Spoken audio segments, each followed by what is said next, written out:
ডিগবয় বগাপানী চাৰিটা আৱাসগৃহত অগ্নিকাণ্ড। ডিগবয় পাৰ্শ্বৱৰ্তী বগাপানীত স্থিত অইল ভেলী স্কুলৰ সমীপৰ শিক্ষক আৱাসগৃহ আজি হোৱা অগ্নিকাণ্ডৰ ফলত বাসগৃহত কেইটাত থকা যথেষ্ট পৰিমাণৰ সা সম্পত্তি ক্ষয়ক্ষতি হয়।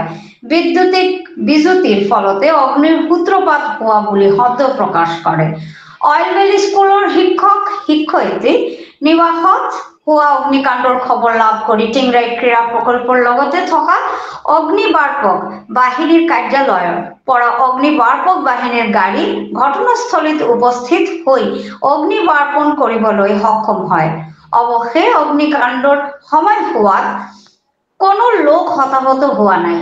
ডিগবয় থানাৰ আৰক্ষী ঘটনাস্থলী উপস্থিত হৈ নিৰাপত্তা দিশটো কটকটীয়া কৰি তোলে। আপুনি দেখিছে NE24 নিউজ চেনেল ভয়েছত স্বৰ্ণালী মিশ্ৰ। কাষৰ ঘৰত মানে মই একচুৱেলি ৰান্ধি আছিলো তো কিবা গোন্ধ পাই পেলাই বাহিৰলৈ গলো। 2 নম্বৰ ঘৰত গৈ পেলাই দেখিছো তলত জুই জ্বলি আছে। চিলিণ্ডাৰটো অফ কৰিবলৈ মোৰ সাহস নহলে মানে। তাৰপিছত মোৰ ঘৰত একো জ্বলা নাই, কিন্তু ছোৱালীজনীক লৈ ওলাই আহিছো। তাৰপিছত দেখিছো গোটেই ঘৰবোৰ জ্বলি গৈছে। মানে ক'ৰ পৰা জ্বলিছে কি কৰিছে নাজানো।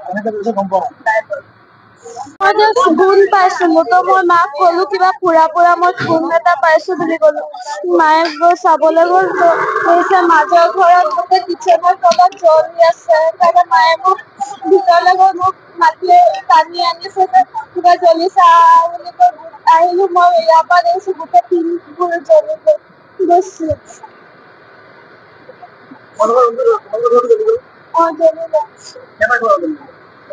গোটেইকেইটাই ঘৰ জ্বলিলে, 4টা ঘৰ জ্বলিলে, কিন্তু আমি 3টা ফেমিলি আছো। যিটো আছে এইটো আমাৰ টিচাৰ কোৱাৰ্টাৰ হয়। টিচাৰবিলাক ইয়াত থাকে। আজি ছানডে দিনত টিচাৰবিলাক ষ্টুডেণ্ট লগত আছিলে ভিতৰত। কেনেকুৱা জুই লাগিলে এতিয়ালৈকে আমি গম পোৱা নাই, বাট মেনেজাৰৰ সুধি পিনে মই গম পালোঁ কি এইটো শ্বৰ্ট চাৰ্কিট হৈছিলে। 1.5 মাহ আগত নতুন ৱাইৰিং কৰা হৈছিলে। বাট আজি যেনেকুৱা হ'ল জুই বহুত 4টা কোৱাৰ্টাৰত জ্বলিলে আৰু 3টা ফায়াৰ ব্ৰিগেড আহি পিনে কণ্ট্ৰল কৰা হ'ল। টিংৰাই যিটো ফায়াৰ ষ্টেচন আছিলে এইটো আমাক বহুত হেল্প কৰিলে। তাৰ কাৰণে আমাৰ জুইটো অলপ কণ্ট্ৰলত আছিলে। মানুহ একো হোৱা নাই, বস্তুখিনি জ্বলিলে, কোৱাৰ্টাৰবিলাক টোটেলি বেয়া হৈ গ'ল, বাট মানুহ একো হোৱা নাই।